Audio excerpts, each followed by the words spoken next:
believe that education is helping people to develop their potential to the point that they feel fulfilled, to the point that they experience joy, and to the point that they color the world around them. That is one of the essential goals of education. Now, if people do not get the opportunity to develop their potential, when their potential remains locked up, they slowly die within. They do not bring joy to the world, but they bring drab colors. If a person is stinted in his development, that's the way it is. Now, if development and fulfillment is an essential goal of education, then I think we need to acknowledge that we have lost a very large group of people worldwide. People whose potential has remained locked up for centuries, who have not had the opportunity to develop their potential. Since 1989, I have been involved with handicapped people. And one of the reasons that they have not been able to develop their potential is because our educational systems do not cater to the form and manner that they need in order to develop their potential. But I think there is another reason. I think another reason is because society is afraid. In Dutch, we have two expressions. And I'm sure the Chinese language has their own expression that will bear out the same thing. The first one, what a farmer does not know, he doesn't eat. And the second one, unknown makes unloved. Translated to my topic, that means I am totally unfamiliar with handicapped people. I have no clue what to do with them.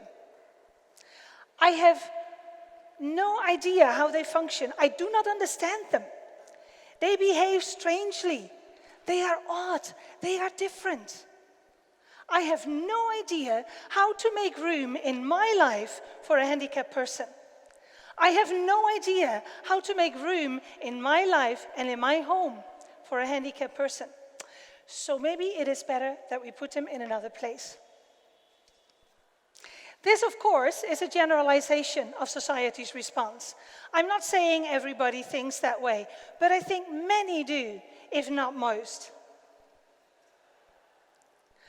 I want to tell you about two people that have a big influence on my life and that take part in my life. The first one is Caleb. Caleb was born with osteogenesis imperfecta, or brittle bone disease, which means that his bones break very easily. I got to know Caleb when he was 4 years old. He was living in an orphanage at that time, and I knew him for 4 years, till he was 8. He was quite a happy little boy. We used to bring toys into the orphanage, and he happily played with them. He had a little car, a little truck that he often pulled behind him. And then I lost contact for 7 years. I met him again when he was 15. When I met him again, he was no longer able to walk. He moved along the floor with a stool, and sometimes he used crutches. Future? No future. Opportunities to develop? No opportunities. Why? This was July, and in October he would be moved on to a welfare center, and that would be the end station for him. People will take care of him, he has a bed to sleep on, he has food to eat, but no opportunities to develop the potential that he's been given. We got the opportunity to bring Caleb into our home, and after he came into our home, we provided 2 surgeries for him, as well as rehabilitation. Caleb learned to walk again. We hired a teacher for him, and for about 3 years, this teacher taught him primary school subjects. He loved it, he took to it. And when he was 18, he was hired as a dishwasher in a coffee shop. From dishwasher, he became sandwich maker. From sandwich maker, he became a waiter. And then he learned to bake, and he loves baking.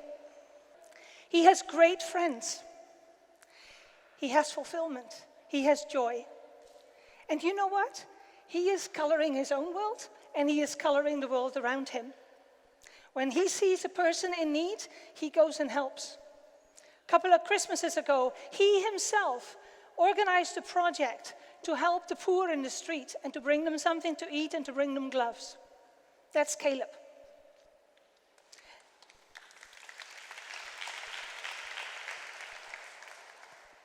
Another boy that's part of my life is John. John was born with spasticism. And very early, as a little baby, he ended up in an orphanage. He was there for several years before he went into a foster family. He was in a foster family for several years and then came back to the orphanage. John did get education. But when he was 19, he was not ready for society because he also had epileptic seizures. And society is not ready for epileptic seizures. Why? Because we're unfamiliar with it. So the director of the orphanage asked us if we would be willing to take him into our home and see if we could help him prepare for society. Because if we didn't, he was going to be placed in the welfare center.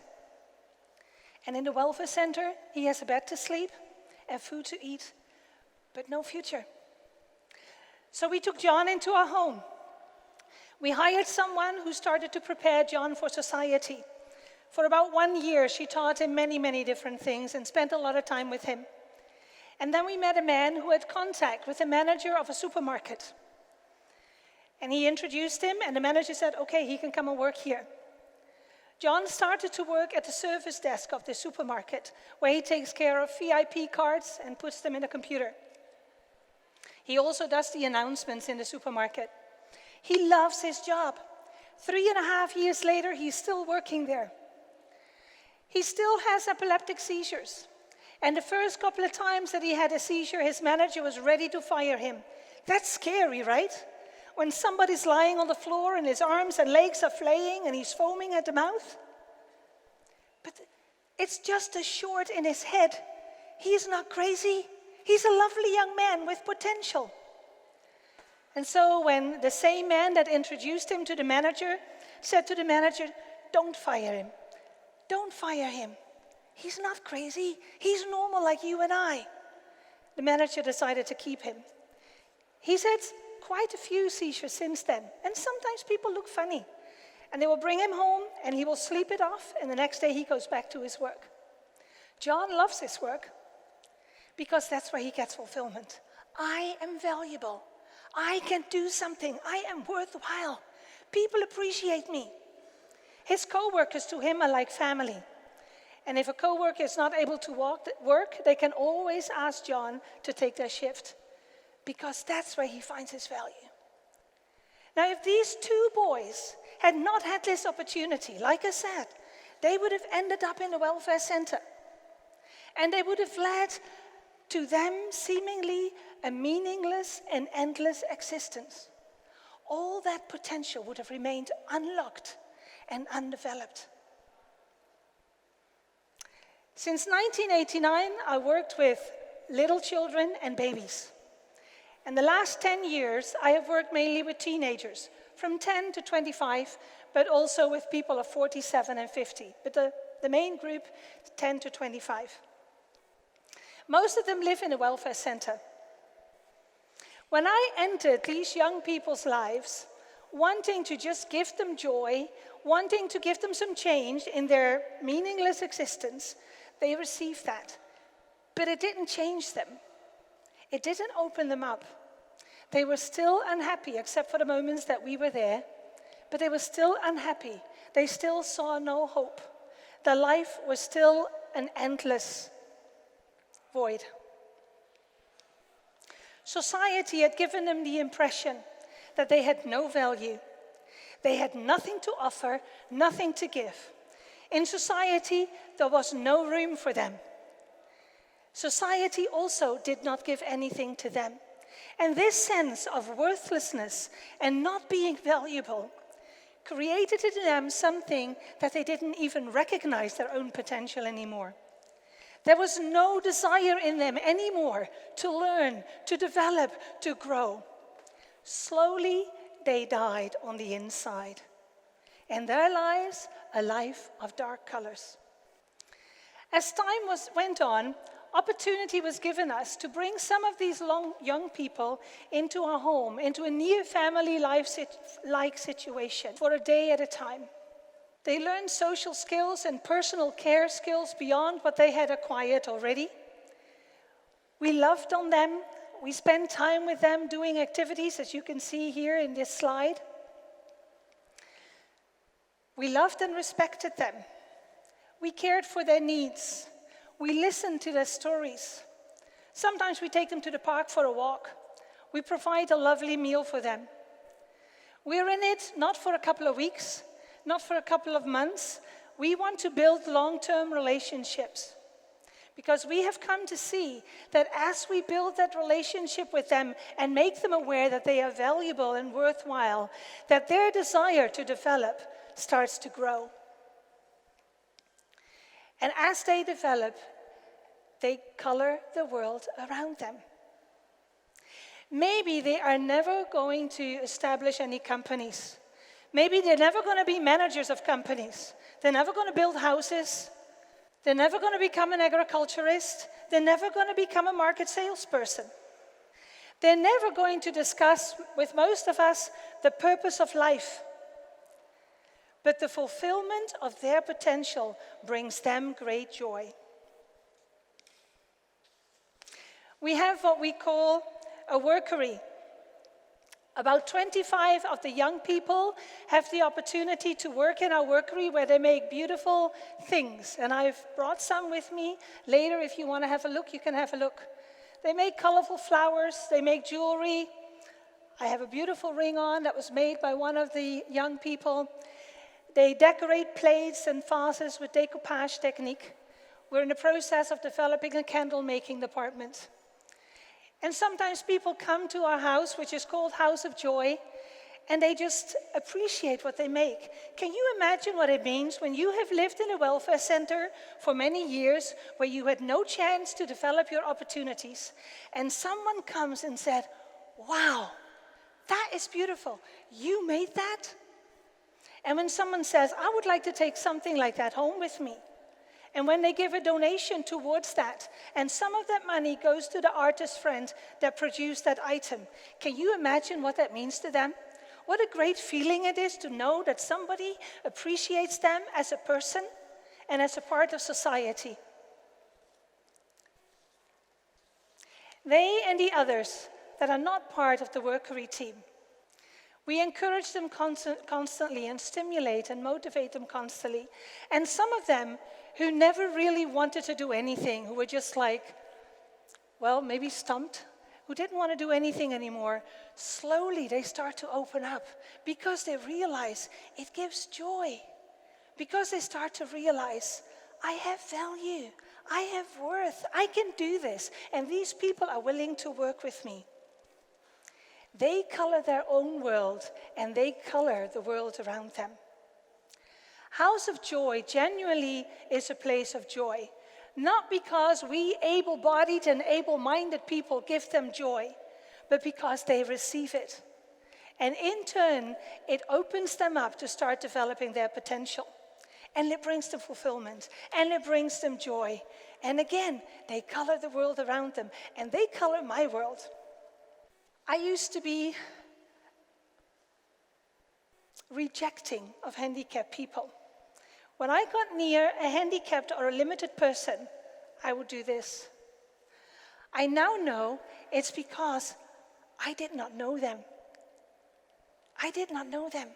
But now that I'm part of many of these lives, I have a relationship with them. They, honestly, I can say, they bring me so much joy. Mentally handicapped people, they can be so uninhibited in their expression of affection and of love. They can be so honest in their likes and dislikes. Like I said, they may never discuss the purpose of life with me, but they have taught me a lot about what life is about and what the purpose of life is, through the simplicity with which they enjoy the fulfillment of their potential. Now, some of you might ask me, why do you bother telling me this? Well, We're all different. We all have value. We all have potential. In my province alone, there are more than 2 million people that are handicapped.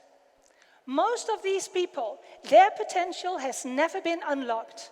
Most of these people have never had an opportunity to develop. I'm very grateful that the government of China is in the process of developing projects and providing ways and means for people, for handicapped people to be heard and to be seen and to develop their potential.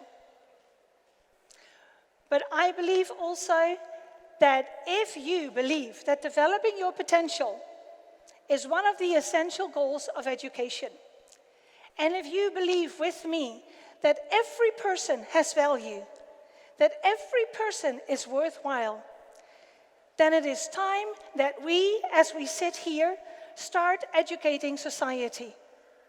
Start helping society to understand that it is important that we allow the handicapped people to develop themselves, to become part of society, and to have society reach out to them. So this afternoon, I want to challenge you. Let the handicapped people touch your life.